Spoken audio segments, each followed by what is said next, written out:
Lorsque nous lisons le chapitre 1 et 3 du livre de l'Apocalypse, le livre de la Révélation, nous ne devons pas perdre de vue qu'il y avait certainement plus de cette Église à cette époque-là. Il y avait assurément plus de cette Église qui avait besoin de ces enseignements, de ces avertissements et de ces encouragements que les 7 Églises seulement citées dans le chapitre 1 à 3 de l'Apocalypse. Par exemple, une de ces lettres n'aurait-elle pas également pu être envoyée à l'église d'Antioche? N'y a-t-il pas eu une profonde signification dans le fait que parmi toutes les églises de cette époque, le Seigneur a seulement choisi ces 7 églises pour leur faire part de ses réprimandes? En considérant la situation générale de ces 7 églises, nous voyons que dans sa souveraineté, le Seigneur a choisi ces 7 églises pour révéler sa volonté à l'église au cours des diverses périodes de son histoire. Il prend en compte la situation de ces 7 églises pour révéler son état spirituel, depuis l'ère apostolique jusqu'à celle de son retour. Dans l'original grec, ces mots « sept églises » ne comportent pas d'article Apocalypse 1:20. Cela signifie que le Seigneur ne s'adresse pas uniquement à ces 7 églises, mais qu'elles représentent toutes les autres églises. Dans la Bible, le chiffre 7 parle de perfection.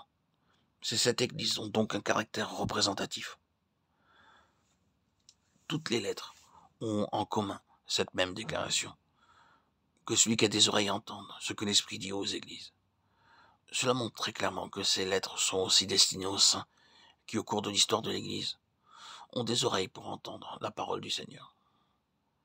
Toutes les églises de la terre sont donc représentées par ces 7 chandeliers. Le Seigneur n'a nulle part déclaré que ces 7 églises représentaient les églises dans leur totalité durant chaque période de l'histoire de l'Église.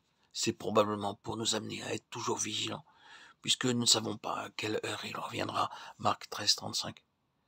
Bien que ces 7 églises aient une signification prophétique de l'histoire de l'Église en général sur la terre, rien ne laisse présumer que Smyrne succéderait à Éphèse ou que Pergame viendrait après la disparition de Smyrne, et ainsi de suite.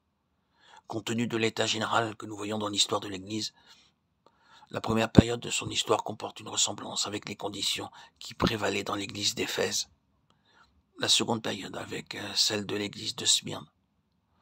Cependant, même dans la période d'Éphèse, l'état spirituel des 6 autres églises prévalait également, même si l'état de l'église d'Éphèse était cependant prédominant. De la même manière, dans la période où prévalait l'état de l'église de Smyrne, l'état spirituel des 6 autres églises se manifestait aussi, mais de manière moins significative.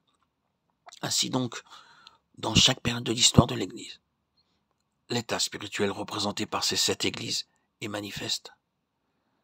De même qu'elles coexistaient toutes en ces jours-là.